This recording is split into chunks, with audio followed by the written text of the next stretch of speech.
Bonjour tout le monde, bonjour à la Nouvelle-Calédonie. Je vous parle depuis la métropole où je suis pour les discussions qui auront lieu la semaine prochaine concernant l'avenir du pays.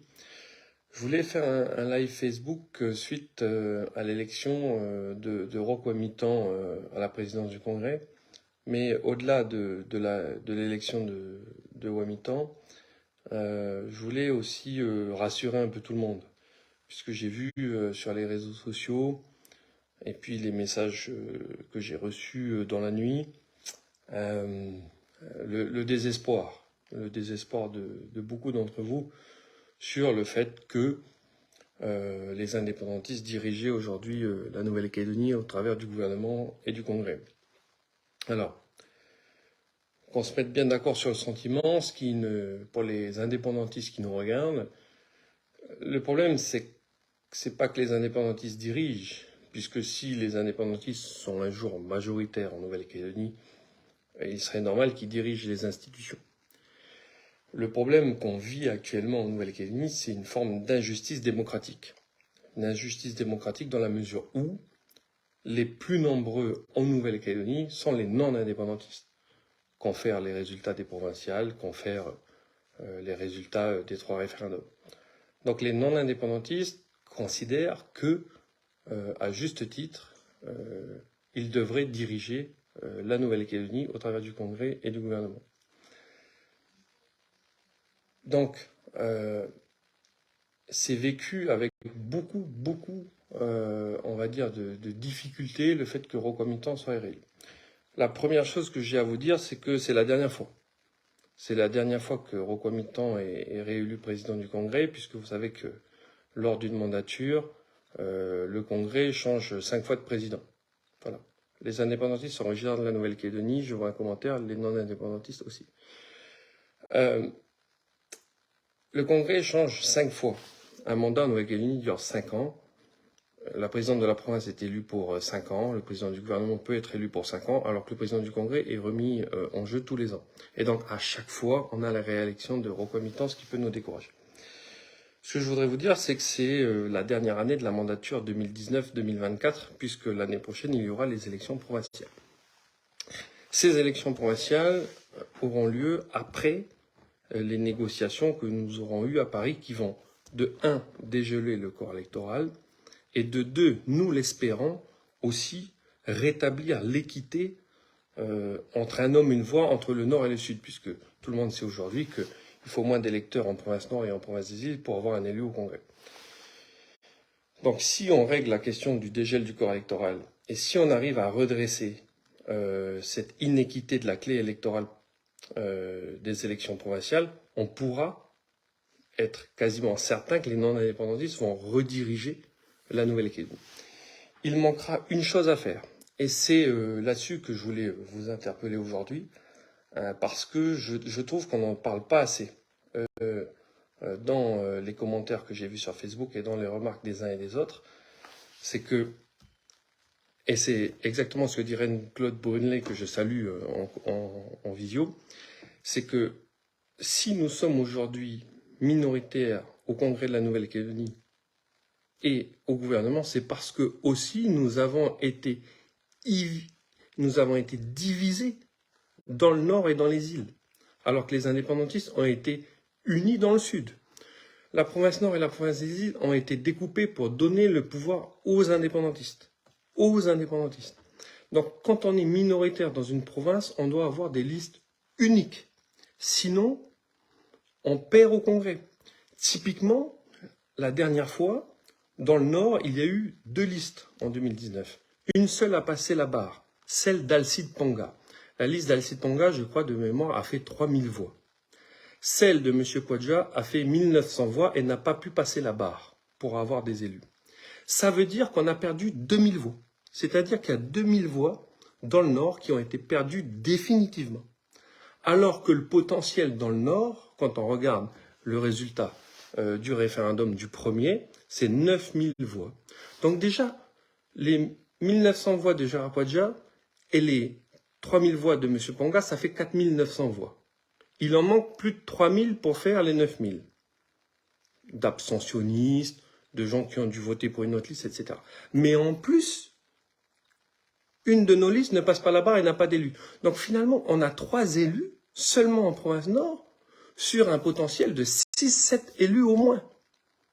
Et donc, on aurait pu très bien avoir l'éveil océanien avec 3-4 élus aujourd'hui au congrès de la Nouvelle-Calédonie, mais si on avait fait liste unique dans le Nord, et bien sûr liste unique dans les îles Loyauté aussi, parce qu'on a fait 2 listes, on est tellement sûr de ne pas avoir de siège aux îles qu'on se divise, ce qui est ridicule.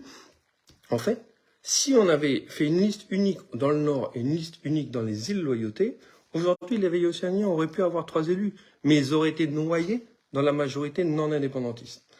Donc, moi, mon rôle, et ce sur quoi je veux m'engager en tant que député du Nord pour ces prochaines élections, c'est que on puisse arriver à des listes uniques dans le Nord et dans les îles, parce que on dépendra la majorité non indépendantistes au niveau de la Nouvelle-Calédonie. Voilà. Et ça passera par s'entendre, oui, avec le rassemblement d'Alcide Ponga, aussi avec Calédonie Ensemble, de Philippe Dunoyer dans le Nord et dans les îles. Donc je veux vraiment que vous n'oubliez pas ça, s'il vous plaît, dans le débat que nous avons aujourd'hui sur la majorité indépendantiste. Je vois aussi, à mon grand regret, que certains disent « c'est de votre faute les loyalistes ». Parce que vous avez mal géré le pays, je ne sais pas quoi, vous avez géré pendant 30 ans, les indépendantistes n'ont pas eu cette chance, vous avez mal géré. Nous sommes responsables de cette situation que parce que nous partons divisés dans le Nord et dans les îles. Je ne peux pas entendre que nous avons mal géré la Nouvelle-Calédonie. La Nouvelle-Calédonie, ces 30 dernières années, s'est développée de manière fantastique. Qui a construit la Nouvelle-Calédonie d'aujourd'hui? Qui a construit la Nouvelle-Calédonie d'aujourd'hui, si ce n'est les non-indépendantistes? Qui crée la richesse en Nouvelle-Calédonie, si ce n'est les non-indépendantistes? Et si les indépendantistes géraient aussi bien les institutions, pourquoi les gens des îles et pourquoi les gens de la province Nord, qui sont dirigés depuis 30 ans par des majorités indépendantistes, viendraient dans le Sud pour y vivre et y travailler, si les indépendantistes géraient aussi bien le Nord et les îles qu'ils le disent? Non, ce n'est pas vrai. Ceux qui gèrent parfaitement les institutions, qui font attention aux dépenses publiques, qui font attention à ne pas trop matraquer fiscalement les Calédoniens, qui construisent les hôpitaux, qui construisent les autoroutes, qui mettent des politiques sociales en place, qui font en sorte qu'il y ait des médecins, ce sont les non-indépendantistes. Regardez le résultat des provinces Nord et îles, il y a aujourd'hui une perte de population. Voilà, c'est ça le résultat des politiques indépendantistes. Donc je ne peux pas entendre le discours de dire « vous les loyalistes, vous avez géré pendant 30 ans et vous avez mal géré ». Regardez les provinces qui sont depuis 30 ans gérées et par le Palika et par l'Union calédonienne. Donc, mon but est de vous dire que je sais que c'est long, que nous sommes aujourd'hui en train de travailler avec l'ensemble des loyalistes, Sonia Baquès, Gilles Brial, Virginie Ruffnac, Alcide Ponga, Nina Julier, pour qu'on porte une même voix et pour qu'on puisse enfin avancer sur les discussions institutionnelles. Je pense que nous sommes arrivés à un moment où nous allons taper du poing sur la table vis-à-vis de l'État, parce que nous considérons que nous avons assez entendu. Vous savez, la frustration que vous vivez, l'énervement, on le vit aussi, hein. On est des Calédoniens, on vit chez nous, on a nos familles, nos amis, et nous aussi on en a marre de cet attentisme. Donc, il est hors de question pour nous de continuer à laisser faire. Hors de question pour nous de continuer à laisser faire. Et donc, nous serons très clairs cette semaine à Paris avec nos interlocuteurs parisiens. On dira à l'État que c'est la dernière fois que nous venons dans ce format en bilatéral, et nous on veut maintenant en trilatéral. Et si les indépendantistes ne veulent toujours pas nous parler, ce qui quand même est une insulte pour ce que nous sommes, une insulte pour ce que nous sommes. Parce que si nous avions refusé de parler avec les indépendantistes, on nous aurait traité de tous les noms. Eh bien nous maintenant, c'est très simple. Ça sera que des trilatérales, sinon ça sera rien. Et donc, on veut pouvoir faire en sorte que si les indépendantistes ne sont toujours pas constructifs, qu'on dégèle le corps électoral, qu'on modifie les institutions, même si eux ils ne sont pas autour de la table. Parce qu'il y a un moment donné, on a trop perdu de temps. le troisième référendum, c'était maintenant il y a presque 2 ans. 2 ans d'attentisme, 2 ans où on attend qu'il y ait des avancées concrètes en Nouvelle-Calédonie et 2 ans qu'on attend la relance économique. Donc, vous savez quoi? Nous, maintenant, on est très clair là-dessus. On est aussi vos représentants. On a bien compris qu'on ne pouvait plus continuer comme ça. Et donc, je crois qu'on va clairement, aujourd'hui, passer la seconde sur le fait de dire que maintenant, le système bilatéral est terminé. Voilà. C'est ce que je voulais vous dire. Donc, je ne veux pas qu'on se flagelle. Je veux pas qu'on se flagelle, je veux pas qu'on se reproche des choses, je veux pas qu'on se dise oui mais nous les loyalistes on a fait des conneries, on a fait des erreurs, on sait pas où on va, on en a marre.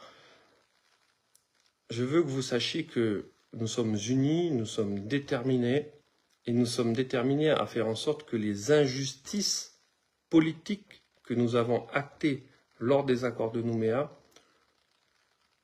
ne continuent plus dans le prochain accord. Voilà. Parce que je crois qu'on ne peut plus accepter dans notre pays que le fait majoritaire ne s'exprime pas. Le fait majoritaire doit s'exprimer. Donc, c'était mon petit message du matin. Tenez bon.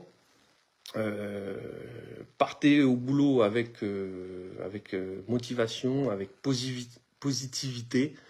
Je crois que la lumière est au bout du tunnel et en tout cas vous pouvez compter sur nous pour vous défendre.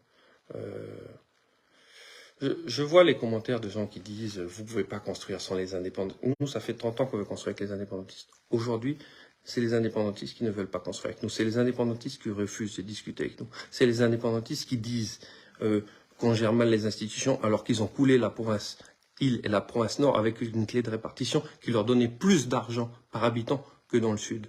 Donc maintenant, il y en a marre de jouer. On n'a pas à se culpabiliser. La Nouvelle-Calédonie, c'est nous qui l'avons construite, c'est nous qui l'avons amenée là où on est. Je voudrais vous dire une dernière chose, c'est que quand j'entends dire qu'il faut soutenir Roquamitan au Congrès parce que c'est une majorité de réforme, mais quand on voit l'activité du Congrès, depuis que c'est les indépendantistes qui le gèrent, qu'ils travaillent 2 fois moins que lorsque c'était des majorités indépendantistes, non indépendantistes, j'ai envie de dire, ça me fait bien rigoler. Qu'a réformé le gouvernement indépendantiste depuis 4 ans? Qu'a réformé le Congrès indépendantiste depuis 4 ans? Quelles sont les grandes mesures qu'il a prises depuis 4 ans? Zéro. Zéro. Et vous savez ce qu'ils ont fait? Parce qu'on nous reproche de tout le temps demander l'aide de l'État. Qu'ont fait les indépendantistes? Ils ont demandé l'aide de l'État. Voilà. Ça se résume à ça. Ça se résume à ça. Donc vous savez quoi? On se retrousse les manches. Il reste 1 an à être en minorité. Et après, on reprend les commandes en Nouvelle-Calédonie. Bon courage à vous. Comptez sur nous.